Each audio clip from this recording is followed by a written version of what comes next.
Selanjutnya adalah persatuan dan kesatuan bangsa pada masa demokrasi liberal. Kurun waktunya adalah mulai diberlakukannya UUDS 1950 atau Undang-Undang Dasar Sementara 1950, yaitu pada tanggal 17 Agustus 1950 sampai dengan 5 Juli 1959. Jadi kita perlu tahu karakteristik pada masa persatuan dan kesatuan bangsa pada masa demokrasi liberal ini. Mungkin yang sudah membaca PPT Ibu ini ada kesalahan sedikit, Ibu tulisnya itu masih persatuan dan kesatuan bangsa pada masa Republik Indonesia Serikat, tapi yang benar adalah pada masa demokrasi liberal ya.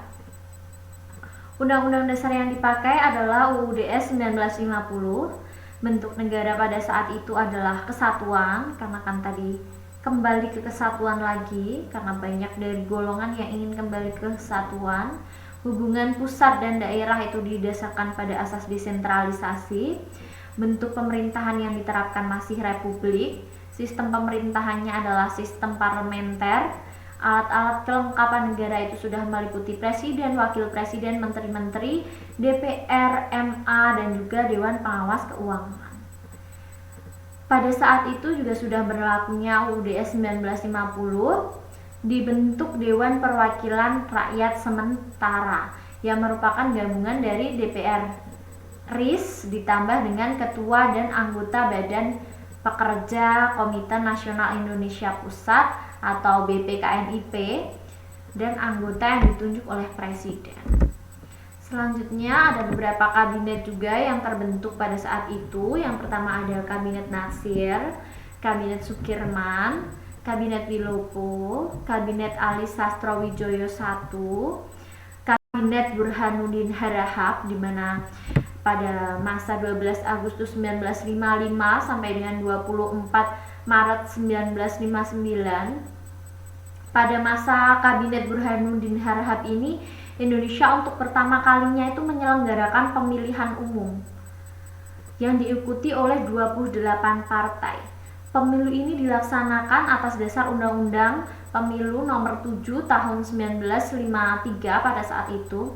Pemilu ini dilakukan selama 2 tahap, yaitu pada tanggal 29 September 1955 untuk memilih parlemen atau anggota parlemen, dan tanggal 15 Desember 1955 untuk memilih anggota konstituante. Pada saat itu hingga saat ini, pemilihan umum 1955 ini seringkali dikatakan sebagai salah satu pemilihan umum yang paling demokratis karena hampir 87% masyarakat Indonesia pada saat itu menyalurkan hak pilihnya.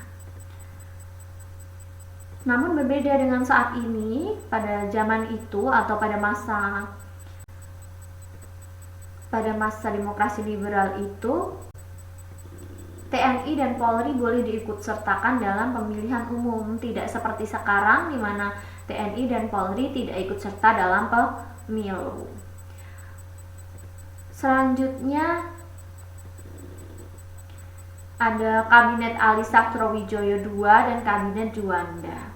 Ini banyak ya, kalian kalau belajar lagi diungkit di pelajaran sejarah mungkin masih harusnya ingat beberapa kabinet ini menorehkan beberapa pencapaian. Walaupun kita tahu bahwa pergantian kabinet ini juga cukup cepat dalam jangka waktu 9 tahun ini. Pada saat itu negara itu menjadi kacau. Kenapa pada saat itu kacau? Karena tadi kan sudah diadakan pemilihan umum untuk membentuk badan konstituante, di mana badan konstituante tadi banyak jumlahnya yang sudah terpilih. Tugasnya adalah untuk menyusun undang-undang dasar yang baru yang akan kita pakai. Karena pada saat itu kan yang dipakai hanya undang-undang dasar sementara. Undang-undang dasar sementara tadi itu gabungan antara konstitusi RIS dan juga UUD 1945. Pada saat itu maka dibentuklah konstituante tadi, di mana konstituante tadi tugasnya itu untuk menyusun undang-undang dasar yang baru. Namun nyatanya konstituante ini gagal menjalankan tugasnya. Konstituante tidak dapat membuat undang-undang dasar baru. Kenapa? Karena tadi banyaknya dewan konstituante ini saat melakukan rapat, seringkali mereka itu hanya mementingkan kepentingan golongannya, sehingga rapat-rapat penyusunan itu hanya penuh dengan perdebatan dan juga bergolakan dan tidak menemukan titik temu atau sering mengalami jalan buntu. Jadi pada masa itu Indonesia mengalami kekacauan. Hal yang menyebabkan kondisi negara pada saat itu kacau itu karena faktor dewan atau badan konstituante itu tidak bisa menyelesaikan tugasnya atau gagal menjalankan tugasnya. Tugasnya apa? Ya, tugasnya adalah untuk menyusun undang-undang dasar yang baru, di mana undang-undang dasar yang kita pakai pada saat itu adalah Undang-Undang Dasar sementara, makanya diberi nama UUD 1950. Sifatnya sementara. Seharusnya badan konstituante yang sudah dibentuk melalui pemilu itu bisa menjalankan tugasnya, tetapi karena jumlahnya yang banyak dari dewan konstituante ini dan seringkali dalam penyusunan rapat penyusunan dari undang-undang dasar ini mereka hanya penuh dengan pergolakan dan perdebatan, tidak menemukan satu titik temu atau satu titik pangkal, seringkali hanya menemukan jalan buntu, sehingga tidak terbentuklah undang-undang dasar yang baru pada saat itu. Hal tersebut karena tentu adanya kepentingan dari golongan yang mereka kemukakan dalam berbagai rapat yang sudah dilaksanakan. Jadi perdebatan itu juga dipenuhi dengan kepentingan golongan pada saat itu. Karena pada saat itu konstituante gagal menjalankan tugasnya, kondisi semakin tidak stabil, semakin tidak menentu.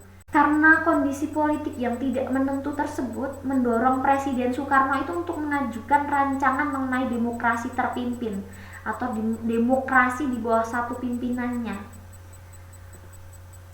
Hal tersebut dilakukan dalam rangka untuk kembali lagi ke Undang-Undang Dasar 1945 karena belum terbentuknya Undang-Undang Dasar yang baru tadi.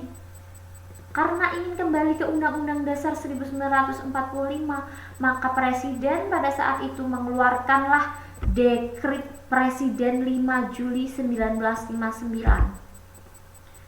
Dekrit Presiden 5 Juli 1959 yang pertama adalah terkait dengan pembubaran konstituante. Karena tidak dapat menjalankan tugasnya, tentu saja Dewan Konstituante ini dibubarkan. Yang kedua, menjalankan kembali Undang-Undang Dasar 1945 dan tidak berlaku lagi Undang-Undang Dasar sementara 1950. Ini adalah konsekuensi karena tidak berhasilnya Badan Konstituante ini untuk membentuk Undang-Undang Dasar baru. Yang ketiga adalah pembentukan MPRS dan DPAS yang sifatnya sementara. Nah, pada masa demokrasi liberal ini juga muncul berbagai macam gerakan separatisme atau gerakan pemberontakan. Ini ada gerakan Darul Islam atau Tentara Islam Indonesia, di mana ini juga menjadi pengembang dari gerakan SN Kartosuwiryo dulu. Yang pertama ini mulai di daerah Sulawesi Selatan pada masa itu, dipimpin oleh Kahar Muzakar. Nih yang bawah itu yang Kahar Muzakar. Karena apa? Kahar Muzakar itu menempatkan laskar-laskar Sulawesi Selatan ke dalam lingkungan APRIS, Angkatan Perang Republik Indonesia Serikat, dan berkeinginan untuk menjadi pimpinan dari APRIS. Dia memiliki keinginan untuk menjadi pimpinan dari APRIS. Pada tanggal 17 Agustus 1951, Kahar Muzakar dan pasukannya itu melarikan diri ke hutan dan juga gunung. Hal tersebut yang nantinya akan mempersulit pemerintah Indonesia untuk melakukan penumpasan. Tapi akhirnya juga tetap bisa diberantas oleh TNI pada Februari 1965. Di situ Kahar Muzakar itu ingin mengumumkan bahwa Sulawesi Selatan itu menjadi bagian dari negara Islam Indonesia yang dipimpin oleh Kartosuwiryo di Jawa Barat. Seperti itu. Jadi adanya keinginan untuk mendirikan negara Islam, mengikuti negara Islam. Tapi dia memiliki keinginan pada saat itu untuk menjadi pemimpin dari APRIS atau angkatan perangnya, atau sebenarnya itu karena ketidakpuasan dengan kebijakan pemerintah terkait dengan pembentukan angkatan perang itu. Itu kita lihat kan dari beberapa pemberontakan sebelum-sebelumnya itu juga berdasarkan dari kalangan TNI. Kalau Kahar Muzakar ini dia mendeklarasikan dirinya sudah menjadi bagian dari DITI yang dibentuk oleh SM Kartosuwiryo, tentu Kahar Muzakar ini memiliki maksud agar bisa menjadi pemimpin dari suatu angkatan perang.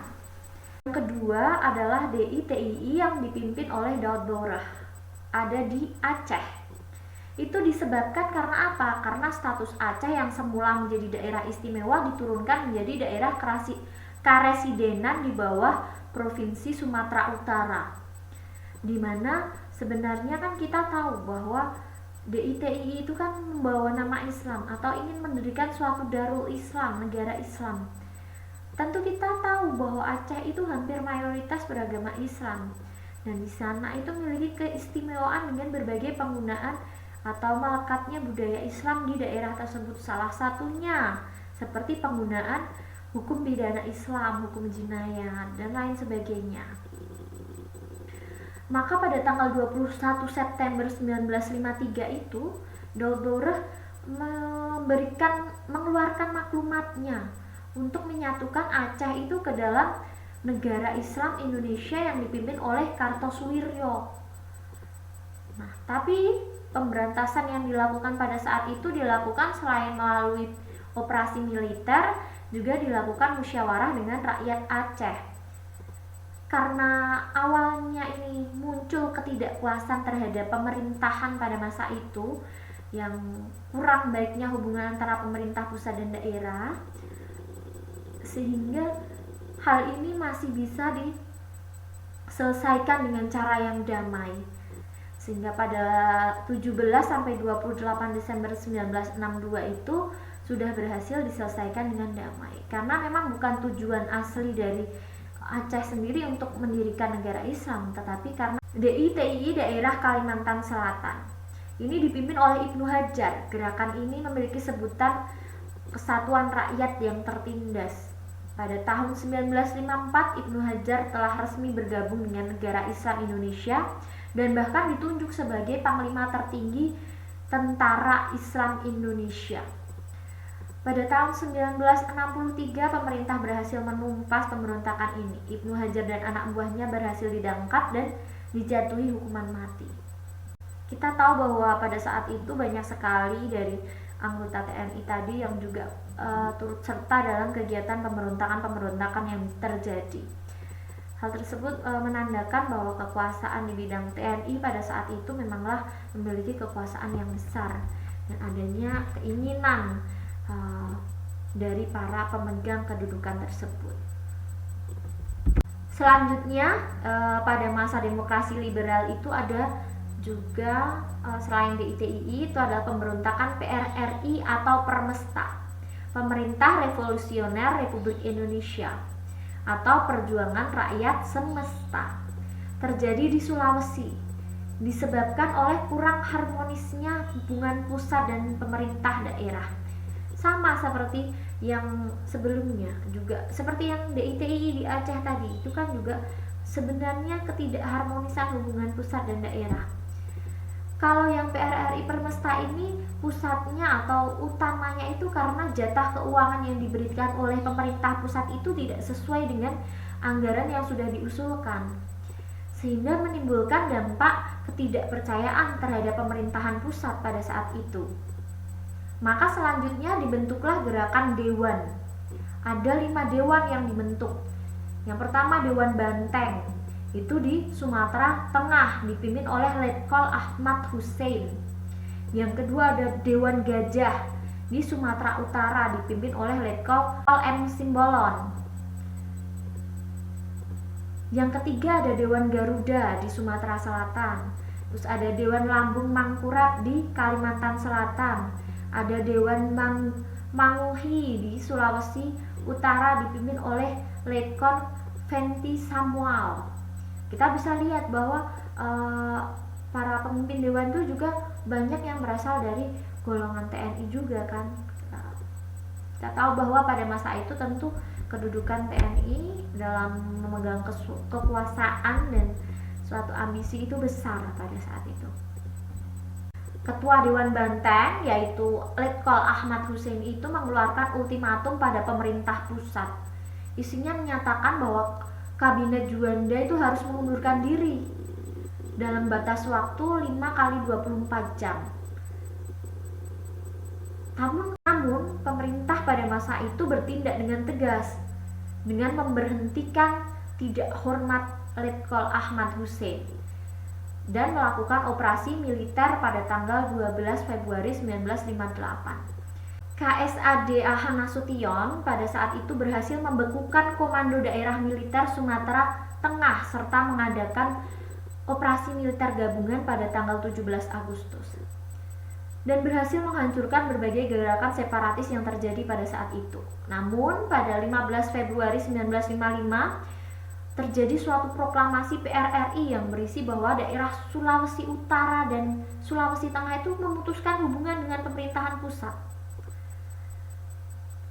Secara tanggap, pemerintah pusat langsung melancarkan operasi Sabta Marga dan berhasil untuk melumpuhkan aksi di luar atau aksi yang dilakukan oleh PRRI Permesta. Jadi, yang kita bahas saat ini itu melanjutkan dari masa revolusi kemerdekaan, yaitu ada masa Republik Indonesia Serikat dan juga masa demokrasi liberal. Jadi Ibu harap anak-anak paham, dan jika ada yang belum paham bisa langsung ditanyakan ke Ibu. Yang ingin Ibu tekankan lagi, nanti kita ingat lagi bahwa pada masa revolusi kemerdekaan tadi berakhir pada dikeluarkannya atau disetujuinya Konferensi Meja Bundar yang menjadikan Indonesia sebagai negara serikat. Terus berakhirnya negara serikat itu karena penggunaan Undang-Undang Dasar sementara, karena udah banyak sekali golongan yang ingin kembali ke kesatuan. Setelah itu menuju ke demokrasi liberal itu pada masa UUD 1950 ini Badan Konstituante tidak bisa membentuk Undang-Undang Dasar baru, maka kembali ke Undang-Undang Dasar 1945 dengan dikeluarkannya Dekret Presiden 5 Juli 1959. Nah, untuk selanjutnya Ibu harap kalian pelajari pada masa demokrasi liberal, yaitu ada Orde Lama, Orde Baru, dan juga Reformasi. Besok kita akan bahas lagi. Bila ada salah kata dari Ibu mohon dimaafkan. Wassalamualaikum warahmatullahi wabarakatuh. Terima kasih anak-anak semua atas perhatiannya.